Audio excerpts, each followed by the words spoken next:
उसका कैसे सक्सेस करना। देखिए हम लोग बात करते करते करंट चले गया।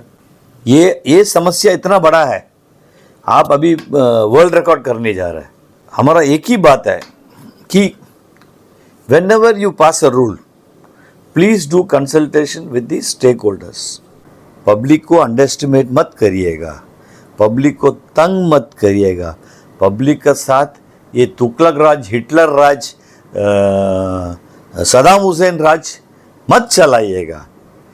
पब्लिक के बीच में आप आइए, बैठ के आप इन लोगों का तकलीफ सुन।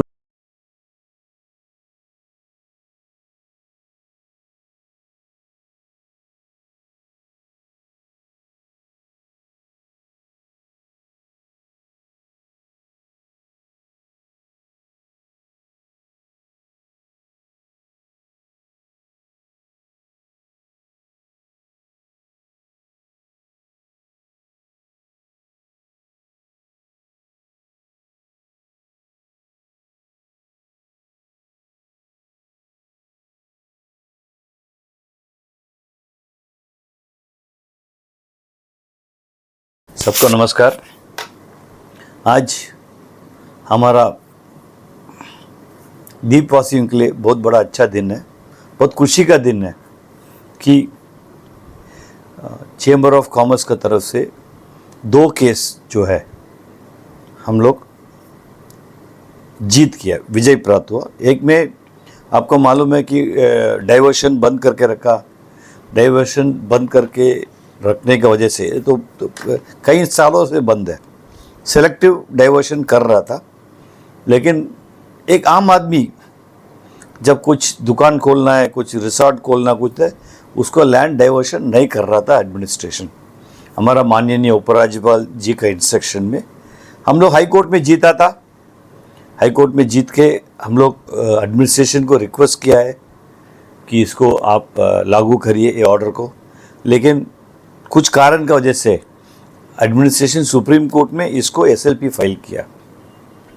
हमारा जो ऑनरेबल सुप्रीम कोर्ट का चीफ जस्टिस श्री चंद्रचूड़ जी का लास्ट डे में ये एसएलपी को डिसमिस किया, 3 बेंच जज इसको डिसमिस किया। इसका मतलब है डाइवर्शन का केस में अंडमान का एडमिनिस्ट्रेशन का रास्ता बंद हो गया और पब्लिक का रास्ता खुला। मतलब बोलते ना, when one door closes other door opens. So आज एडमिनिस्ट्रेशन का डोर बंद हो गया, पब्लिक का डोर खुला है।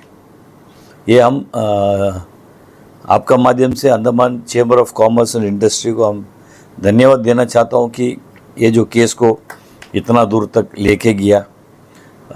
खासकर श्री गिरीश अरोरा जी जो चेंबर का पास्ट प्रेसिडेंट है, सो बहुत एफर्ट लिया था। नेक्स्ट केस था कि ये जो हाई कोर्ट में पेंडिंग था रिगार्डिंग रजिस्ट्रेशन।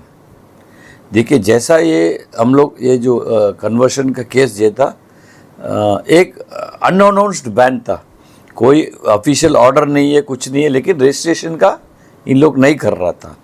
रजिस्ट्रेशन क्यों नहीं कर रहा था? क्योंकि सर्कल रेट को हम लोग चैलेंज करके जीता है।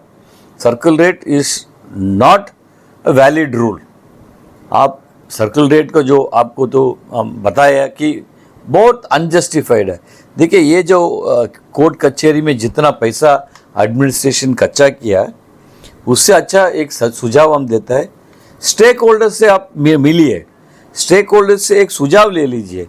स्टेक होल्डर्स का क्या प्रॉब्लम इसका वजह से वो आप करिए। स्टेक होल्डर्स को आप इन कॉन्फिडेंस लेने से आज इतना कोर्ट केस आप नहीं लड़ता था। एक हियरिंग में आप 5 लाख 10 लाख रुपया आप दे रहा है, 5 लाख 10 रुपया दे के आप मतलब कोर्ट केस लड़ रहा है। किसका अगेंस्ट में? पब्लिक का अगेंस्ट में। चेंबर ऑफ कॉमर्स एक माध्यम है, लेकिन आप लड़ रहे हैं पब्लिक का अगेंस्ट में। ये बहुत बड़ा एक दुर्भाग्य बात अंडमान के लिए।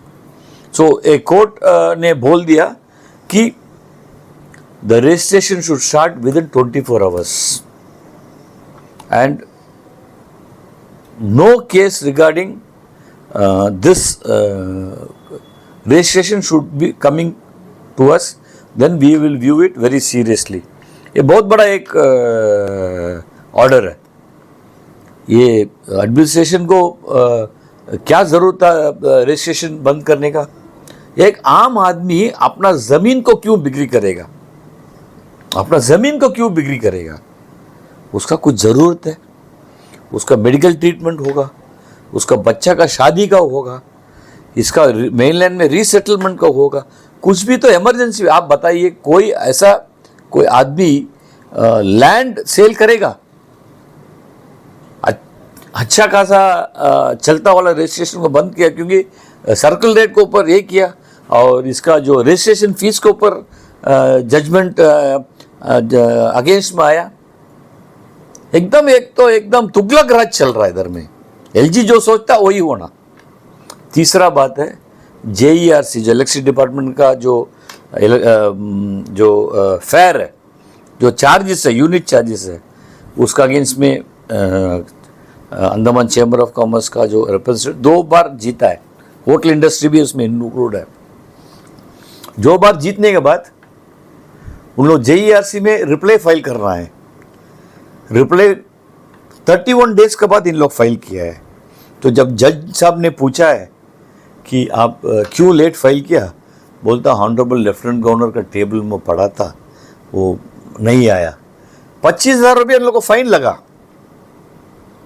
ये 25,000 रुपये ऑनरेबल लेफ्टिनेंट गवर्नर से रिकवर करना है, क्योंकि ये पब्लिक एक्सचेकर से नहीं जाना है. 3 केस का नतीजा आया है. इसका मतलब क्या है? इसका मतलब पब्लिक को अंडरएस्टिमेट मत करिएगा, पब्लिक को तंग मत करिएगा, पब्लिक का साथ ये तुगलक राज, हिटलर राज, सदाम हुसैन राज मत चलाइएगा. पब्लिक के बीच में आप आइए, बैठ के आप इन लोगों का तकलीफ सुनिएगा. आप हाल ही में अभी कुछ स्कूबा डाइविंग का कुछ वर्ल्ड रिकॉर्ड करने जा रहा है. क्या ज़रूरत है ये वर्ल्ड रिकॉर्ड का? इधर पब्लिक मर रहा है, रोड नहीं है, बिजली नहीं है, एम्प्लॉयमेंट नहीं है, मेडिकल फैसिलिटी ठीक नहीं है. आप वर्ल्ड रिकॉर्ड करने जा रहा है स्कूबा डाइविंग का. क्या प्रूव करने जा रहा है? ये वर्ल्ड रिकॉर्ड करने से टूरिस्ट पूरा आके इधर में भर के पूरा ये हो जाएगा. फ्लाइट ही नहीं है. बेसिक प्रॉब्लम फ्लाइट नहीं है. वो फ्लाइट को आप मतलब कैसा मोटिवेट करके एयरलाइंस को लेके आना, वो देखिएगा. जो अभी हाल ही में एयर एशिया जो अनाउंस किया कुलालमपुर पोर्ट ब्लेयर, उसका कैसा सक्सेस करना. देखिए, हम लोग बात करते करते करंट चले गया. ये समस्या इतना बड़ा है. आप अभी वर्ल्ड रिकॉर्ड करने जा रहे हैं. हमारा एक ही बात है कि whenever you pass a rule, please do consultation with the stakeholders. आपको बहुत इजी हो जाएगा. स्टेक होल्डर्स आपको बताएंगे कि मतलब ये कानून को पब्लिक फ्रेंडली कैसा करना है. आप अचानक आप सर्कल रेट डाल दिया. अब देखिए, हम लोग जो होटल में बैठा है, इसका जो है 25,000 रुपया पर स्क्वायर मीटर है. Very fair. आप पीछे जाइए, फुटपाथ में जो फिनिक्स बे में जो जिसका घर है, उसका भी रेट 25,000. कम से कम थोड़ा से दिमाग लगा के फेयरनेस करिए ना. आज हम जो भी स्टेक होल्डर्स जो केस करके जीता है, जैसा chamber of commerce, hotel industry, सबको हम धन्यवाद देना चाहते हैं कि इतना बढ़िया आप फाइट करके पब्लिक के लिए. देखिए, ये खाली अमीर को ऑर्डर नहीं है, ये बहुत गरीब से गरीब आदमी भी उसमें मतलब जो खुश रहेगा, क्योंकि रजिस्ट्रेशन होगा, इन लोग जा सकता है, ज़मीन बिक्री करके ट्रीटमेंट के लिए जा सकता है, शादी के लिए जा सकता है. ये बहुत बड़ा एक फॉरवर्ड स्टेप हुआ. आगे के लिए भी कुछ भी प्रशासन करेगा, हम लोग उसका अगेंस्ट में भी फाइट करके, जब अन्याय हो रहा है कोई तो आवाज़ उठाना.